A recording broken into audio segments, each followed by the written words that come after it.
нишасти матбуотии раиси вилояти Хатлон бе эълони расмӣ ва бо даъвати як ба яки хабарнигорони дилхоҳи ӯ баргузор шуд. ин бори аввал аст ки як раиси вилоят қоидаҳои баргузории нишасти хабариро ба табъи худ иваз мекунад. на танҳо хабарнигори радиои озодӣ балки намояндагони расонаҳои дигар низ ба рӯйхати меҳмонони раиси вилояти Хатлон шомил набуданд. намояндаи раиси вилоят ба мо гуфт суолҳои худро ба воситаи хабарнигорони дигар расонем.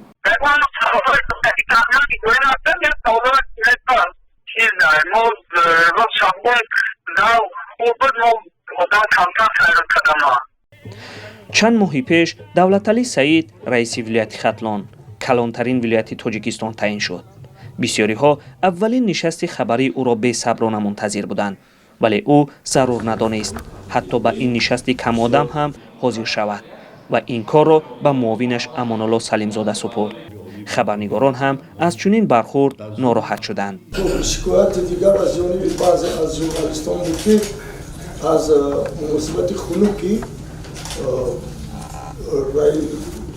ҳукумати вилоят ба онҳо шикоят доштанд. аз ҷумла худам шикоят дорам аз минтақаи Кӯлоб ки нисфи вилоят аст, ҳамагӣ як нафар даъват шудааст. бо вуҷуди суоли Аҳмади Иброҳим, Амонулло Салимзода аз посух фирор кард. раиси вилоят дар сафари корӣ аст. имрӯз мо омода ҳастем ки ба саволҳои шумо дар доираи он салоҳияте ки ҳаст ҷавоб диҳем. ояндада бо иштироки раиси вилоят як нишасти шиносонӣ будам. посухи Амонулло Салимзода хабарнигоронро қонеъ накард. онҳо дар бораи поймол шудани амри президент мегуфтанд. суоли аввали устод Аҳмад Иброҳим беҷавоб монд барои чӣ сифатан иҷро нашудани амри президенти ҷумҳурияти Торкистон дар бораи нишастҳои матбуотӣ. дар замони баргузории нишасти хабарӣ маълум шуд ки раиси вилоят ба ноҳияи Вахш рафтааст. ноҳияи Вахш аз шаҳри Бохтар маркази маъмурии вилоят ҳамагӣ 18 километр фосила дорад. дар аксҳои нашршудаи саҳифаи расмии вилоят дар фейсбук дида мешавад Давлаталӣ Саид дар корхонаву хонаи бархи сокинон аст. хабарнигорон мегӯянд ки аз раиси вилоят саркарда то раисони шаҳру навоҳӣ ва баъзе вазирон роҳи гурез аз суолҳои хабарнигоронро пайдо кардаанд.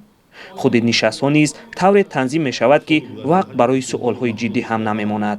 мушоҳида кардем ҳамиҷода як 30-40% уман чизе буд ки бигем ҳамун як чизе ки савол не таърифу тавсифи раиси шаҳри Кӯлоб буд.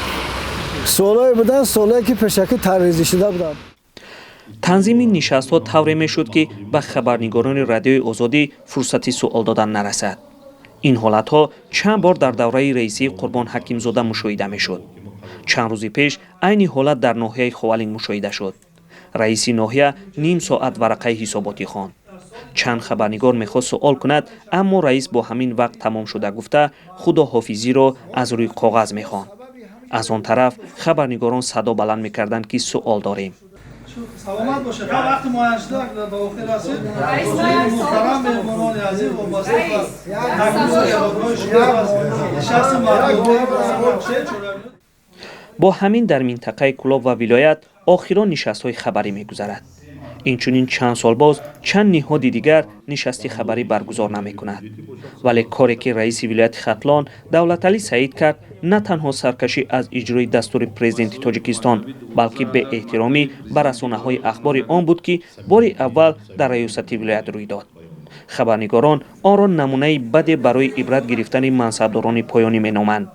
вилояти Хатлон дар ҷануби Тоҷикистон ҷойгир буда 25 шаҳру навоҳӣ дорад. маҳмуҷон Раҳматзода, Озодӣ, вилояти Хатлон.